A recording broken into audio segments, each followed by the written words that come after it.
آج ہماری سیرت نبوی کورسز کی دوسری کلاس ہے اور آج کا ہمارا موضوع ہے جزیرہ عرب کا تعارف اور اس کے حالات۔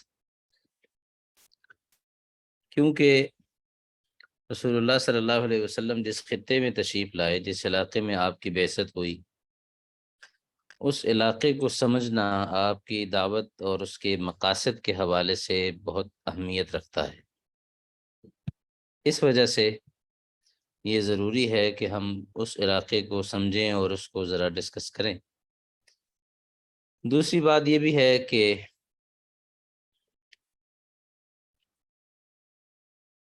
جب تک ہم اس علاقے کے حالات سے پوری طرح واقف نہیں ہو جاتے، اس وقت تک بعض اوقات ہم وہ جو دعوت ہے، اس دعوت کے جتنے بھی فیزز ہیں، جتنے مراحل سے وہ گزری ہے، انہیں بھی صحیح طریقے سے سمجھ نہیں سکتے۔ کیونکہ جب ہم سیرت نبی صلی اللہ علیہ وسلم کا مطالعہ کرتے ہیں تو حضور صلی اللہ علیہ وسلم سے متعلق ہر چیز کا مطالعہ اس کا حصہ ہوتا ہے۔ یہی وجہ ہے کہ جب آپ سیرت کی کتب کا مطالعہ کرتے ہیں، چاہے الرحیق المختوم کا مطالعہ کریں، چاہے رہبر رہنما کا مطالعہ کریں، سیرت رحمت للعالمین کا مطالعہ کریں، مولانا سید سلیمان ندوی کی سیرت النبی کا مطالعہ کریں، ہر سیرت کی کتاب میں اس علاقے کا، جزیرہ عرب کا ایک تعارف اور اس کے حالات ضرور زیر بحث لائے جاتے ہیں۔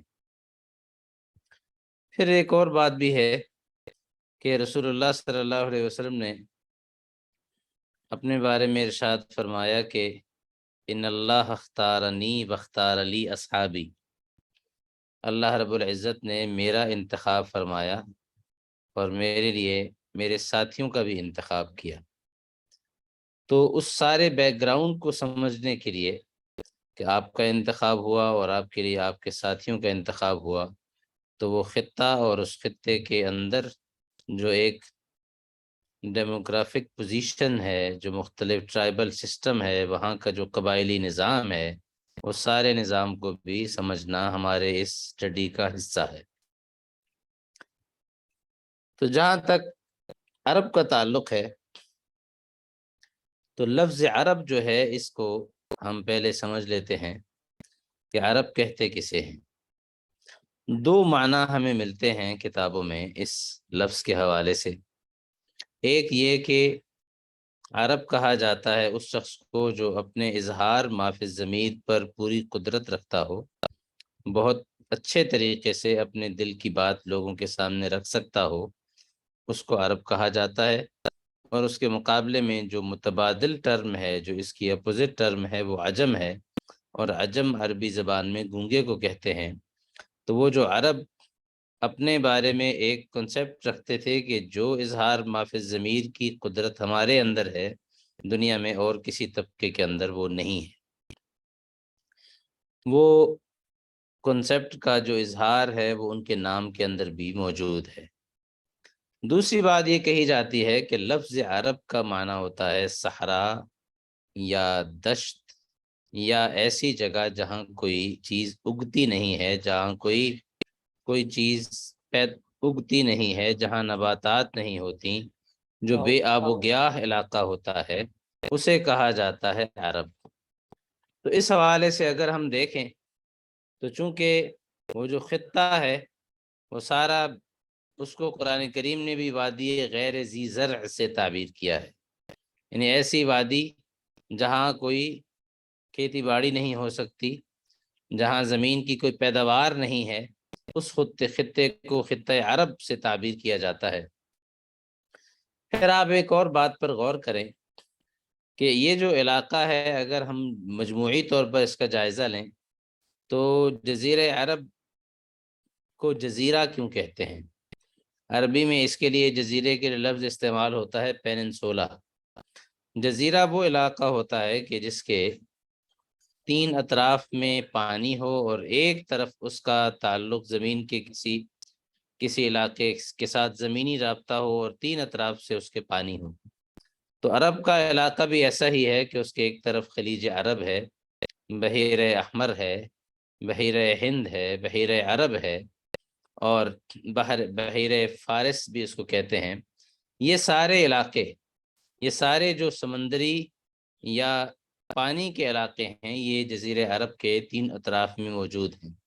ایک حصہ اس کا وہ ہے کہ جو زمینی رابطے کے ساتھ، زمین کے ساتھ جڑا ہوا ہے، اس وجہ سے اسے جزیرہ عرب کہا جاتا ہے۔ اور اس جزیرہ عرب کا ٹوٹل رقبہ کتنا ہے، اس کے بارے میں علماء لکھتے ہیں کہ اس کی چونکہ لمٹس کے بارے میں تھوڑا سا اختلاف بھی پایا جاتا ہے، تو بنیادی طور پر 10 لاکھ سے لے کر 13 لاکھ مربع میل کا علاقہ ہے جو جزیرہ عرب کا حصہ ہے۔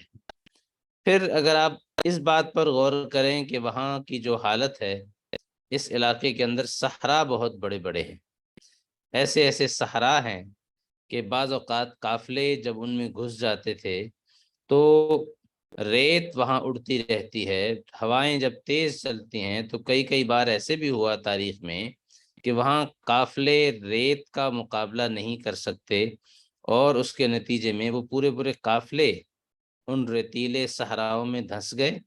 وہاں ان کے اسکیلیٹنز، ان کے ڈھانچے ملے لوگوں کو، اور وہ ان صحراؤں کو سفر کر کے کراس نہیں کر سکے، عبور نہیں کر سکے۔ تو بنیادی طور پر صحرائی علاقہ ہے، اور جو سب سے بڑا صحرا ہے، صحرائے اعظم جس کو عربی میں کہا جاتا ہے، اس کے لیے عربی میں ایک ٹرم استعمال ہوتی ہے جس کو کہتے ہیں الربع الخالی، یعنی وہ خالی میدان جہاں کوئی آبادی نہیں ہے، پانی نہیں ملے گا آپ کو اتنے طویل علاقے میں۔ اگر کسی نے انہیں طے کرنا ہے تو اس کے لیے اسے یہ امید نہیں رکھنی چاہیے کہ اس راستے میں اسے کوئی زندگی فراہم کرنے والی کوئی چیز مہیا ہوگی، بلکہ اپنے تمام اسباب و وسائل اسے خود مہیا کرنے ہیں اور پھر اپنے سفر کو جاری رکھنا ہے۔ تو صحرائی علاقہ ہے، یہی وجہ ہے۔ اور ایک بڑی عجیب بات ہے سمجھنے والی کہ جب آپ تاریخ کا مطالعہ کرتے ہیں اور آپ کو پتہ چلتا ہے کہ ایک دور ایسا تھا کہ جب دنیا میں 2 بڑی پاورز تھیں، ایک طرف رومنز تھے اور ایک طرف پرشینز تھے، ایک ایرانی سلطنت تھی اور ایک طرف رومی سلطنت تھی۔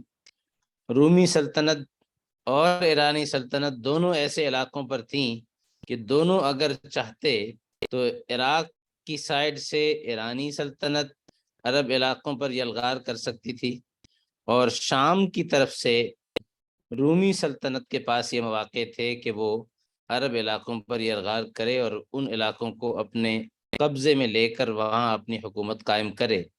لیکن نہ تو رومی یہ کوشش کرتے ہیں کہ وہ عرب علاقوں کی طرف بڑھیں اور آپ اپنی فوجیں آگے لے کر جائیں، اور نہ ہی ایرانی یہ کوشش کرتے ہیں کہ وہ اپنی افواج کو آگے بڑھنے کا حکم دیں اور ان علاقوں کو فتح کرنے کی کوشش کریں۔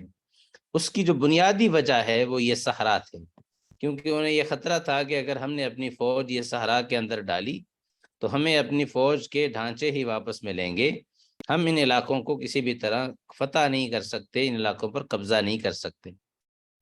کیونکہ دنیا کی تاریخ میں ایسی مثالیں ہمیں ملتی ہیں کہ جب کوئی جرنیل اپنی فوج کو کسی خطرناک علاقے میں لے کر جاتا ہے اور وہاں کے موسم یا وہاں کے جو جغرافیہ ہے اسے طے کرنے کے جب اس کے پاس پورے اسباب نہیں ہیں، تو بعض اوقات ایسا بھی ہوا ہے کہ وہ پوری کی پوری فوج واپس نہیں آ سکی، وہیں کی زمین کا رزق بن کر رہ گئی ہے۔ اس کی 2 مثالیں اس وقت میرے ذہن میں ہیں کہ نپولین جب رشیا کو فتح کرنے کے لیے نکلا تھا تو اس کی فوج رشیا کے سرد موسم کا مقابلہ نہیں کر سکی، اور یہ اس کی زندگی کی سب سے بڑی اور آخری غلطی ثابت ہوئی۔ اس کے بعد پھر اسے باقی جو حصہ ہے اپنی زندگی کا وہ جیل میں ہی گزارنا پڑا ہے۔ اسی طرح یہاں ہندوستان میں جب چائنا کی طرف فوج بھیجی علاؤالدین خلجی نے، اور وہ وہاں کے جغرافیائی حالات سے واقف نہیں تھا، تو علاؤالدین خلجی کی فوج راستوں میں ہی تباہ ہو گئی، اسے دوبارہ واپس آنے کا موقع کبھی نہیں مل سکا، اور وہ فوج ساری وہیں تباہ و برباد ہو گئی۔ تو عرب کو رومن اور پرشین امپائرز کی طرف سے فتح نہ کرنے کی یا یہاں یلغار نہ کرنے کی جو وجہ تھی وہ یہی تھی کہ یہ صحرائی علاقے تھے، گویا یہ جو صحرا ہیں یہ جزیرہ عرب کے لیے قدرت کی طرف سے ایک سیکیورٹی وال کا کام دے رہے تھے، اور اس کا نتیجہ یہ تھا کہ دونوں طرف کی اتنی بڑی بڑی سلطنتوں کے باوجود عرب اپنے وجود کی، اپنے بقا کے خطرے سے دوچار نہیں ہوئے۔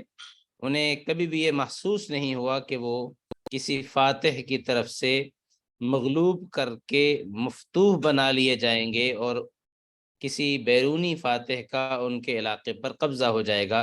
ایسا نہیں ہو سکا جزیرے عرب کے اوپر، اور یہ اس کی وجہ ان کے جغرافیائی حالات تھے۔ تو اس اعتبار سے جب ہم اس خطے کا مطالعہ کرتے ہیں تو ہمیں یہ ملتا ہے کہ اتنی بڑی بڑی سلطنتوں کے بیچ میں ایک علاقہ موجود ہے، اور پھر اس کی وجہ ایک اور بھی مورخین نے لکھی ہے۔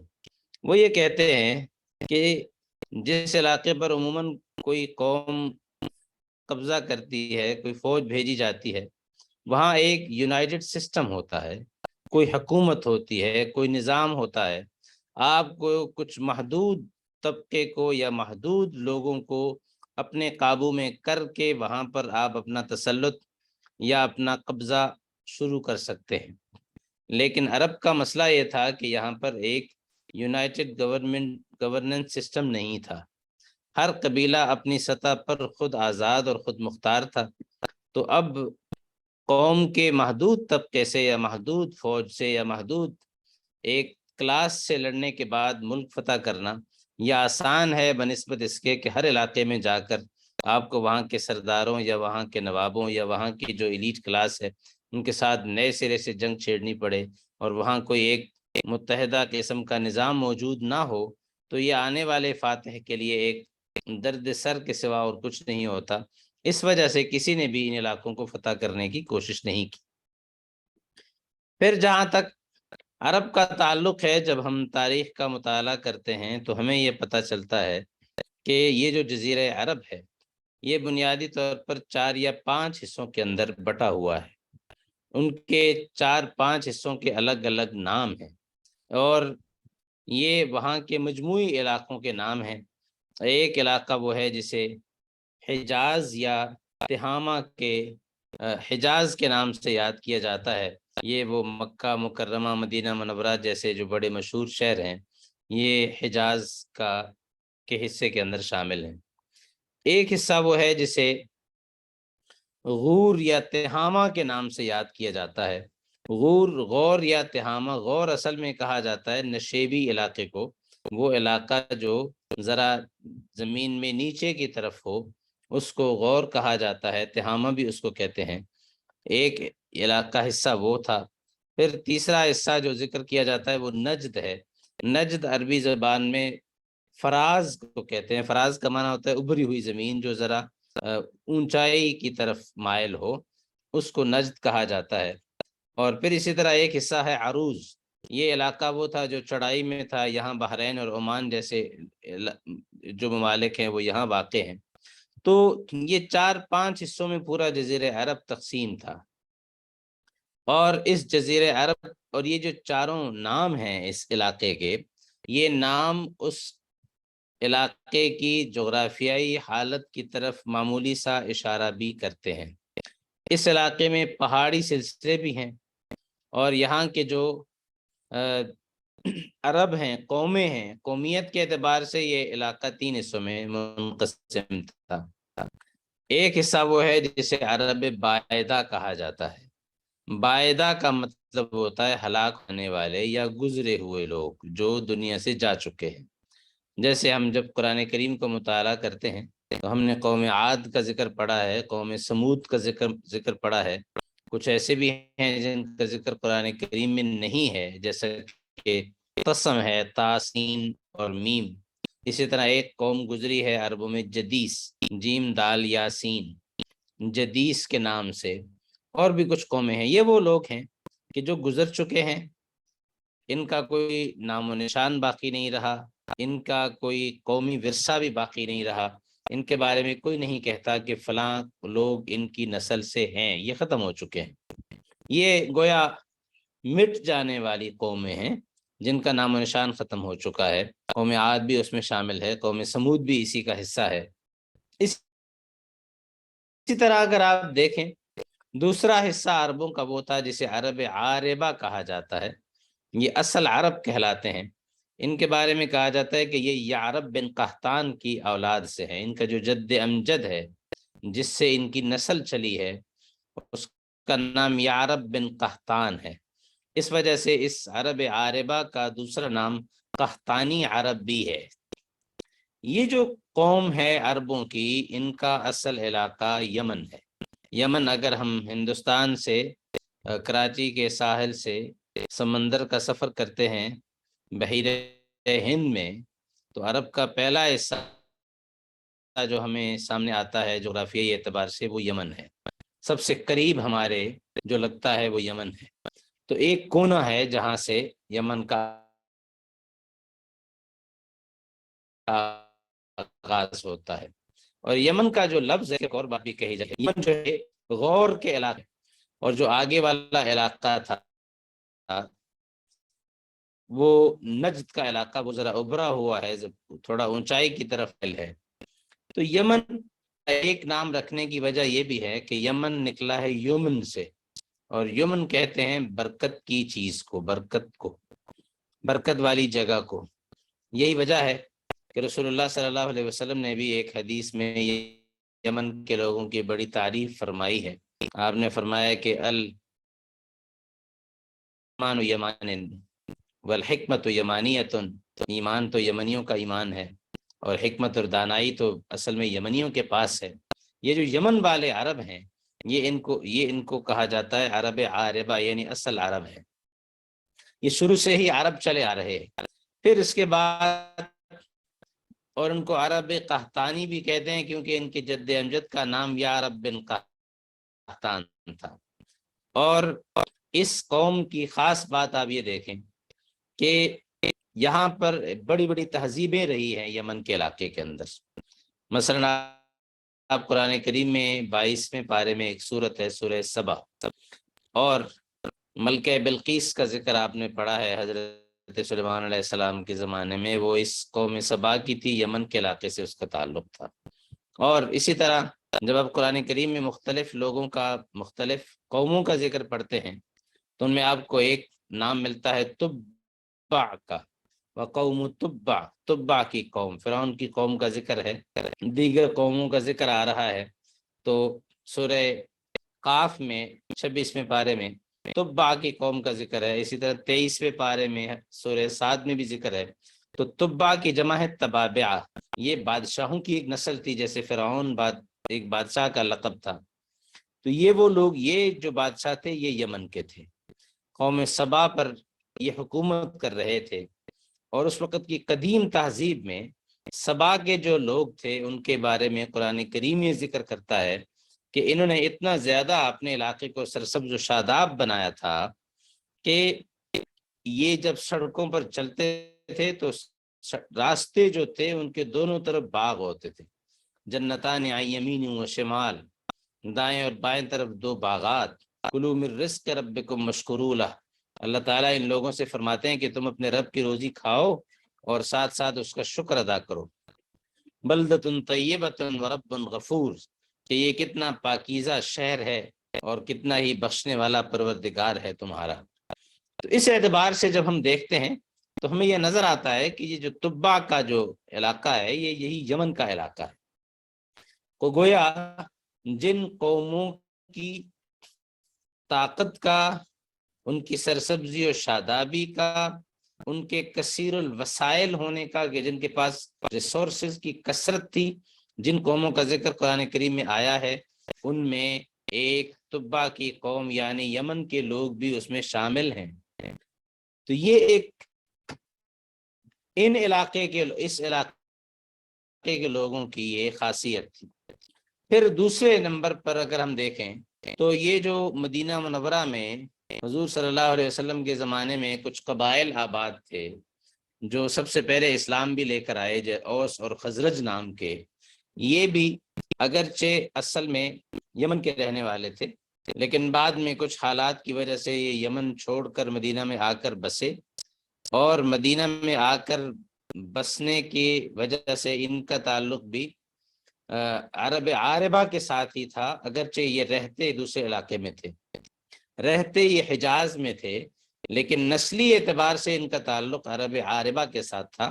اور یہی وجہ ہے کہ قریش کے لوگ کبھی بھی ان کو اپنا مد مقابل نہیں سمجھتے تھے، انہیں اپنے سے کمتر خیال کرتے تھے، انہیں اپنے سے اپنے برابر کا نہیں سمجھتے تھے۔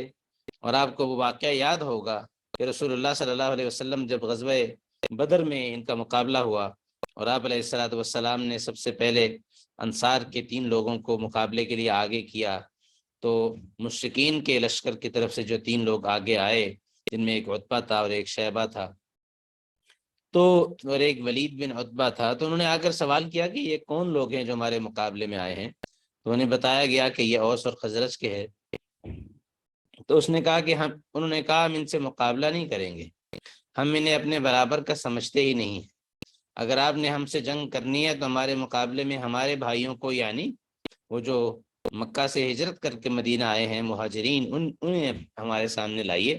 تو اس وجہ سے اس کے بعد پھر حضور صلی اللہ علیہ وسلم نے حضرت علی رضی اللہ تعالیٰ عنہ کو اور اپنے حضرت حمزہ کو اور اپنے ایک اور چچا زاد بھائی کو آگے کیا، تو پھر ان کا مقابلہ شروع ہوا۔ وہ انہیں اپنے برابر کا نہیں سمجھتے تھے۔ تو بہرحال یہ دوسری قسم عرب عاربہ ہے۔ تیسری قسم جو ان قبائل کی اہل عرب کی ہے وہ عرب مستعربہ ہے۔ مستعربہ وہ عرب تھے جن کے بارے میں کہا جاتا ہے کہ ان کی اوریجنل لینگویج عربی نہیں تھی، بعد میں ان کی زبان عربی بنی۔ مثال کے طور پر جیسے کہ حضرت ابراہیم علیہ السلام کے بڑے صاحبزادے جنہیں ذبیح اللہ بھی کہا جاتا ہے، جنہیں اللہ کے نام پر قربان کیا گیا، حضرت اسماعیل علیہ نبینا علیہ الصلوۃ والسلام۔ حضرت اسماعیل علیہ السلام جو تھے وہ حضرت ابراہیم کی اولاد ہیں، اور حضرت ابراہیم علیہ السلام جو ہیں ان کی اصل زبان عربی نہیں تھی، اور ان کا اصل علاقہ بھی ظاہر ہے کہ مکہ مکرمہ نہیں تھا۔ حضرت حاجرہ اور ان کے بیٹے حضرت اسماعیل علیہ السلام کو حضرت ابراہیم نے دوسرے علاقے سے لا کر یہاں پر آباد کیا، اور پھر یہیں پر حضرت اسماعیل علیہ السلام کا عرب کے ایک قبیلے بنو جرہم میں نکاح ہوا، ان کے سردار مزاز بن عمرو کی بیٹی کے ساتھ۔ مزاز بن عمرو کی بیٹی چونکہ ایک عرب سردار کی بیٹی تھی، تو حضرت اسماعیل علیہ السلام نے اس ماحول میں رہ کر عربی زبان سیکھی۔ ان کا اصل یعنی حضرت ابراہیم علیہ السلام عرب نہیں تھے۔ تو عرب مستعربہ ان کو اس لیے کہا جاتا ہے کہ مستعربہ کا مطلب ہوتا ہے وہ عرب جو نسلی اعتبار سے اصل میں عرب نہیں تھے، لیکن بعد میں رشتے کرنے کی وجہ سے وہ عرب بن گئے اور ان کی زبان عربی ہو گئی، ورنہ اصل میں ان کی زبان عربی نہیں تھی، جیسا کہ حضرت اسماعیل علیہ السلام، انہیں عرب مستعربہ کہا جاتا تھا۔ پھر ان کی نسل سے جو اولاد چلی وہ حجاز میں، مکہ مکرمہ میں اور قریبی علاقوں میں آباد ہوئی، اور وہ عرب کہلائے، انہیں عرب مستعربہ کہا جاتا ہے۔ پھر آپ یہ دیکھیں کہ حضرت ابراہیم علیہ السلام حضرت اسماعیل علیہ السلام کو یہاں چھوڑ کر جاتے ہیں، اور یہاں سے گویا عرب مستعربہ کا آغاز جس شخصیت سے ہوا ہے وہ حضرت اسماعیل علیہ السلام ہے، اور حضرت اسماعیل علیہ السلام ہی کی اولاد میں سے آگے جا کر رسول اللہ صلی اللہ علیہ وسلم دنیا میں تشریف لائے۔ تو گویا آپ علیہ الصلوۃ والسلام کا تعلق بھی عرب عاربہ کے ساتھ نہیں تھا بلکہ عرب مستعربہ کے ساتھ۔ تو اس طرح جو موجود قبائل ہیں دنیا میں، جو موجود عرب کی 2 قسمیں ہیں عاربہ اور مستعربہ میں سے، رسول اللہ صلی اللہ علیہ وسلم کا تعلق عرب مستعربہ کے ساتھ تھا، عرب عاربہ کے ساتھ نہیں تھا۔ اس کے ساتھ ساتھ اگر آپ غور کریں اس پر بھی کہ حضرت اسماعیل علیہ السلام کا ذکر جب آتا ہے تو ان کا وہ واقعہ بھی ہمیں ملتا ہے احادیث مبارکہ میں، صحیح بخاری میں بھی، کہ رسول اللہ صلی اللہ علیہ وسلم فرماتے ہیں کہ حضرت ابراہیم علیہ السلام جب چھوڑ کر چلے گئے حضرت حاجرہ کو اور ان کے صاحبزادے حضرت اسماعیل علیہ السلام کو، تو اس کے بعد وہ کبھی کبھار دیکھنے کے لیے آیا کرتے تھے۔ جب پہلی بار تشریف لے لائے تو حضرت اسماعیل علیہ السلام کی عمر اتنی ہو چکی تھی کہ قرآن کریم اس کی تعبیر کرتا ہے کہ فلما بلغ معه السعی، کہ وہ اتنے ہو گئے کہ وہ دوڑنے کی عمر تک پہنچ گئے۔ تو پھر حضرت ابراہیم علیہ السلام نے خواب میں دیکھا کہ وہ اپنے بیٹے کو ذبح کر رہے ہیں، اور جب اس خواب کا ذکر اپنے بیٹے کے ساتھ کیا تو حضرت اسماعیل علیہ السلام نے بھی سر جھکا دیا اور فرمایا کہ میں اس کے لیے تیار ہوں کہ آپ اللہ تعالیٰ کے حکم کو جو میری ذات سے متعلق ہے پورا فرمائیں۔ حضرت اسماعیل علیہ السلام بھی اپنی گردن جھکا دیتے ہیں۔ پھر اس کے بعد وہ سارا واقعہ آپ نے سنا ہے۔ پھر اس کے بعد اگلی بار جب حضرت اسماعیل علیہ السلام بڑے ہو گئے ہیں، حتیٰ کہ ان کی شادی ہو گئی ہے، نکاح ہو گیا ہے، شادی کے بعد پھر حضرت ابراہیم علیہ السلام ان کے پاس آتے ہیں ملنے کے لیے، تو پہلی بار جب تشریف لائے تو آ کر ان کی بیٹی سے پوچھتے ہیں، اپنی بہو سے پوچھتے ہیں، حضرت اسماعیل کی بیوی سے، کہ کیسی گزر رہی ہے، حالات کیسے ہیں؟ تو وہ جواب دیتی ہیں کہ نحن فی شر وسوء، ہم کوئی اچھی حالت میں نہیں ہیں، بری حالت میں ہیں، اچھے حالات نہیں چل رہے۔ تو یہ ناشکری کے الفاظ تھے۔ حضرت اسماعیل علیہ السلام کی بیوی کی یہ الفاظ حضرت ابراہیم علیہ السلام کو پسند نہیں آئے، تو فرمایا کہ جب اسماعیل آئیں تو انہیں کہنا کہ میرا سلام دینا، اور کہنا کہ غیر عتبۃ بابک، اپنے گھر کی جو چوکھٹ ہے اسے بدل لیں۔ حضرت اسماعیل علیہ السلام سمجھ جاتے ہیں کہ یہ چوکھٹ سے مراد یہاں پر بیوی ہے، پھر وہ طلاق دے دیتے ہیں۔ پھر ایک اور نکاح ہوتا ہے، یہ دوسرا نکاح ہے جو میں نے شروع میں ذکر کیا تھا کہ بنو جرہم کے سردار مزاز بن عمر کی بیٹی کے ساتھ ان کا نکاح ہوا اور اس سے ان کی نسل چلی ہے۔ دوسرا نکاح ہوتا ہے، پھر حضرت ابراہیم علیہ السلام اگلی بار تشریف لاتے ہیں، یہی سوال وہ دوسری بیوی سے کرتے ہیں، وہ بتاتی ہے کہ ہم تو بڑی اچھی حالت میں ہیں۔ پھر سوال ہوتا ہے کہ تم لوگ کیا کھاتے پیتے ہو؟ تو وہ جواب میں کہتی ہے کہ الماء واللحم، پانی اور گوشت۔ پھر حضرت ابراہیم علیہ السلام برکت کی دعا بھی دیتے ہیں، اللہم بارک لہم فی الماء واللحم، اور اس طرح سے یہ بھی فرماتے ہیں کہ جب اسماعیل گھر میں آئیں تو انہیں کہنا کہ اپنے دروازے کی چوکھٹ کو برقرار رکھیں۔ تو اس سے یہ سارا واقعہ ہمارے ذہن میں آتا ہے کہ عرب مستعربہ کا آغاز حضرت اسماعیل علیہ السلام سے ہوا ہے، اور حضرت ابراہیم علیہ السلام اپنے اس فرزند کی ایک بار نہیں متعدد بار آتے ہیں اور آ کر دیکھ بھال بھی کرتے ہیں۔ پھر ایک زمانہ وہ بھی آتا ہے کہ جب ملاقات ہو جاتی ہے، ان سارے مواقع پر درمیان میں جب شادی ہو گئی تھی ملاقات نہیں ہوئی، اور حضرت ابراہیم علیہ السلام ٹھہرنا بھی گوارا نہیں کرتے، بس حالات سے آگاہی کو کافی سمجھ لیتے ہیں، اور پھر جب ملاقات ہوتی ہے پھر اس کے بعد حکم آتا ہے کہ اب آپ بیت اللہ کی تعمیر کریں، تو خانہ کعبہ کی تعمیر ہوتی ہے۔ قرآن کریم میں اللہ تعالیٰ فرماتے ہیں ان اول بیت وضع للناس للذی ببکۃ مبارکا، تو بکہ، قرآن کریم اس آیت میں مکۃ المکرمہ کو بکہ کے لفظ سے تعبیر کرتا ہے، تو یہ اس کا قدیم نام تھا جو بعد میں کثرت استعمال کی وجہ سے مکہ بن گیا۔ اور اور اسی کو علامہ اقبال نے اپنے ایک شعر میں تعبیر کیا ہے کہ دنیا کے بت قدوں میں پہلا وہ گھر خدا کا، ہم اس کے پاس باں ہیں وہ پاس باں ہمارا۔ تو اس طرح سے حضرت ابراہیم علیہ السلام کا خاندان جو پہلے عجم تھا، حضرت اسماعیل علیہ السلام کے ذریعے سے وہ عرب کا حصہ بنا، اور پھر اسی سے آگے جا کر رسول اللہ صلی اللہ علیہ وسلم دنیا میں تشریف لاتے ہیں۔ تو یہ وہاں کی جو جغرافیائی حالت ہے، ظاہر ہے کہ اس علاقے میں بھی بعض علاقے ایسے ہیں جو بڑے سرسبز و شاداب ہیں۔ یمن اپنی سرسبزی و شادابی میں مشہور رہا ہے، اور عرب یہ جو حجاز کا علاقہ ہے اس میں بھی طائف اپنی سرسبزی و شادابی کے اعتبار سے معروف ہے۔ اس کے علاوہ بھی کچھ علاقے ہیں وہاں پر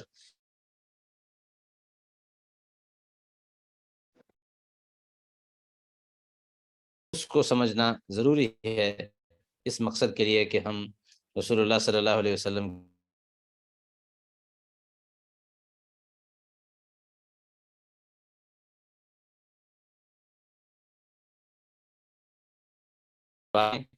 اس کے موضوعات اگرچہ اس میں وہ تفصیلات نہیں ہیں، لیکن مختصر مطالعے کے لیے تاکہ وہ عنوانات آپ کے ذہن میں آتے رہیں، جن کو ہم آہستہ آہستہ بتدریج ڈسکس کرتے رہیں گے۔ اللہ تعالی ہمیں رسول اللہ صلی اللہ علیہ وسلم کی سیرت کو سمجھنے کی اور آپ کی زندگی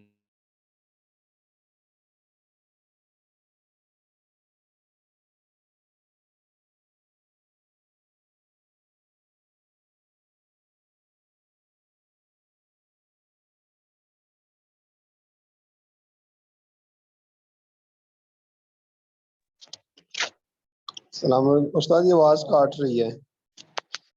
یہ بھی آواز آ رہی ہے؟ جی اب آ رہی ہے استاد جی. جی وہ تو مکمل ہو گیا ہمارا. اب سوالات اگر آپ حضرات کوئی کرنا چاہیں تو کچھ تھوڑا سا 2-3 منٹ ہے. استاد جی آپ نے کوئی کتاب بتائی ہے کہ مطالعہ کے لیے؟ جی میں نے بتائی تھی آواز کہ کرتے تھے. الرحیق المختوم جو آپ آپ نے حضرات رکھیں ابراہیم اپنے علیہ پاس. السلام کی وہ زبان کے بارے میں فرمایا، عربی نہیں تھے وہ، کیا ان کی وہ کون سی زبان تھی؟ عبرانی زبان تھی حضرت ابراہیم علیہ السلام کی. جی جی اچھا اچھا، صحیح جی میں صحیح. نے عرض کیا ہے کہ الرحیق المختوم اپنے پاس رکھیں. اس جی سے یہ جی ہوگا کہ آپ کو ٹاپکس پتہ چلتے رہیں گے کہ اگلے دفعہ کیا ہوگا. اگرچہ جی اس میں وہ مختصراً ہوتے ہیں، ہم تھوڑی جی جی تفصیل کے ساتھ بات کریں. تو صحیح صحیح. الرحیق المختوم کو آپ حضرات اپنے مطالعے میں رکھیں. انشاءاللہ اس سے استاد سمجھ جی بھی آتی رہے گی اور کچھ نہ کچھ آپ کے کون سی مطالعے باتیں میں ہیں بھی کہ رہے جو گی. ہے نا وہ کتاب اگر خرید لیں؟ ہم کوئی ایک کتاب نہیں پڑھ رہے، ہم تو ساری کتابوں سے کنسلٹ کرتے ہیں. تو اچھا آپ کے اچھا، لیے میں نے ایک کتاب عرض کی ہے، کون سی سامنے رکھی. کون سی استاد جی؟ الرحیق المختوم. الرحیق المختوم، یہ کن کی لکھی ہوئی ہے؟ یہ لکھی ہوئی ہے مولانا صفی الرحمان مبارک پوری کی. نصف ہندوستان کے عرفان. عالم ہیں، فوت ہو چکے ہیں. الرحیق المختوم. الرحیق المختوم یہ انگریزی میں اگر آپ پڑھیں تو اس کا ترجمہ ہے دا سیلڈ نیکٹر کے نام سے. صحیح. یہ کسی بھی مکتبہ سے استاد جی مل سکتی؟ جی جی مل سکتی ہے، بالکل ہر جگہ سے مل جائے گی. جی ٹھیک ہے جی، آج اسی پر جزاک مکمل کریں. السلام علیکم. السلام علیکم استاد جی. جی وعلیکم السلام. جی وہ آپ نے یمن کے بارے میں ایک حدیث سنائی تھی. جی الایمان یمان والحکمت یمانیت. ٹھیک ٹھیک. ایمان تو یمنیوں کا ایمان ہے. ٹھیک ہے جی. سر جی اور اس کا کوئی ریفرنس یا کوئی لکھ کے مل سکتی ہے کہیں یہ پہ؟ بخاری شریف میں موجود ہے، صحیح بخاری میں موجود ہے. ٹھیک ہے سر جی، بہت شکریہ، جزاک ٹھیک اللہ خیر. ٹھیک. السلام علیکم ورحمۃ اللہ.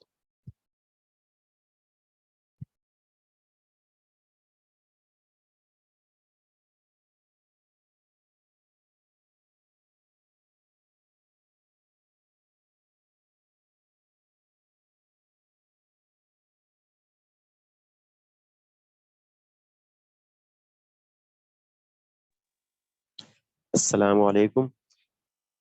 جامعہ اشرفیہ میں کوئی بتا سکتا ہے کہ کوئی درس حدیث ہفتہ وار ہوتا ہو باہر کے لوگوں کے لیے؟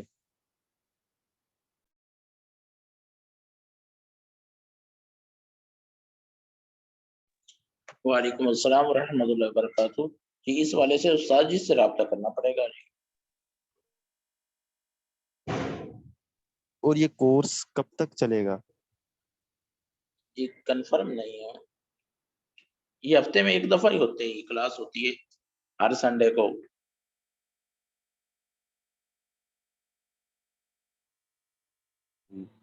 اچھا، آپ سب جامعہ اشرفیہ کے طلباء ہیں؟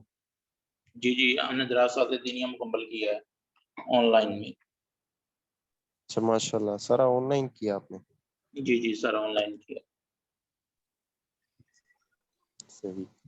اچھا ایک بھائی بتا رہے تھے کہ اتوار والے دن روز ہی نا ظہر سے پہلے 1-1.5 گھنٹہ درس حدیث کی کلاس مسجد میں ہوتی ہے، تو اس میں کوئی آنا چاہے تو آ سکتا ہے، ایسا ہی ہے؟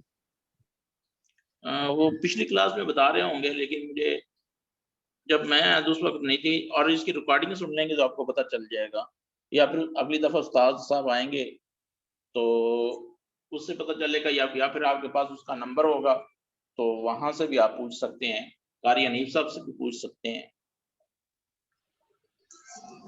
صحیح. اچھا خواتین نے اگر عالمہ کا کورس کرنا ہو تو ان کا بھی 8 سال کا ہوتے ہیں یا 4 سال کا ہوتا ہے؟ نہیں، ان کا میرے 6 سال کا ہے. وہ صحیح آن لائن بھی کرا رہے ہیں جامعہ اشرفیہ والے. صحیح صحیح. ہاں جی وہ انفارمیشن ادھر سے مل جائے گی جامعہ اشرفیہ سے. نہیں ادھر سے مل جائے گی, اور اس کا پیج بھی آپ مجھے واٹس ایپ نمبر یا تو شیئر کر دیں تو میں آپ کو وہ پیج شیئر کر دوں گا جس پہ وہ داخلہ سارا فارم وغیرہ ہوتا ہے. چلیں میں ادھر چیٹ میں نمبر لکھ رہا ہوں. جی چل لکھ دیجیے.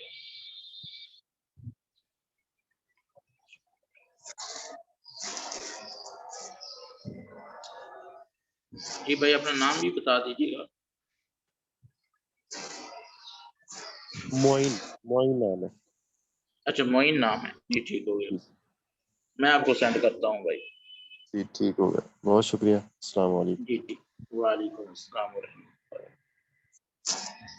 السلام علیکم ورحمۃ اللہ. وعلیکم السلام ورحمۃ اللہ وبرکاتہ. جی محترم, میں یہ جاننا چاہ رہا ہوں کہ اگر تفصیلات تھوڑی سی مل جائیں کہ جامعہ اشرفیہ کے تحت اس وقت کون کون سے کورسز آن لائن ہو رہے ہیں عوام کے لیے, تو فائدہ ہو جائے ذرا. اچھا وہ میں آپ کو نا قاری حنیف صاحب کا نمبر یہاں پہ بتاتا ہوں, تو وہ یا تو پھر وہ نوٹ کر لیں تو پھر وہ آپ کو تفصیل سے بتا سکتے ہیں کہ وہ کون کون سا کورسز ہو رہے ہیں. جی حضرت, وہ آپ چیٹ میں لکھ دیں, وہاں سے کاپی کر لیتے ہیں انشاءاللہ. ہاں جی ٹھیک ہے, میں ابھی لکھتا ہوں, 1 منٹ. ٹھیک ہے, جزاک اللہ.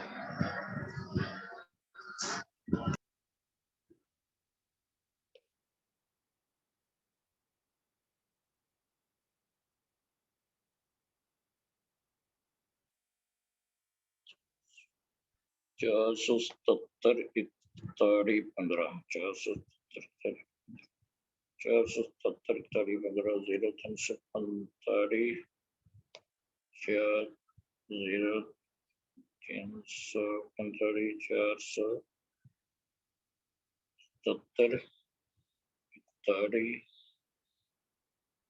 470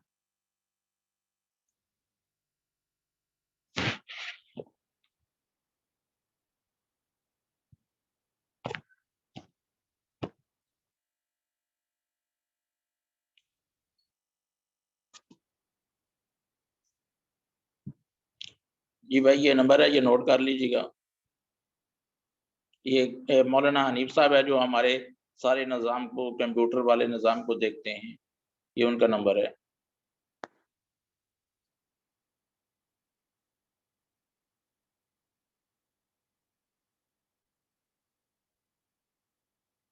جزاک اللہ. السلام علیکم ورحمۃ اللہ وبرکاتہ.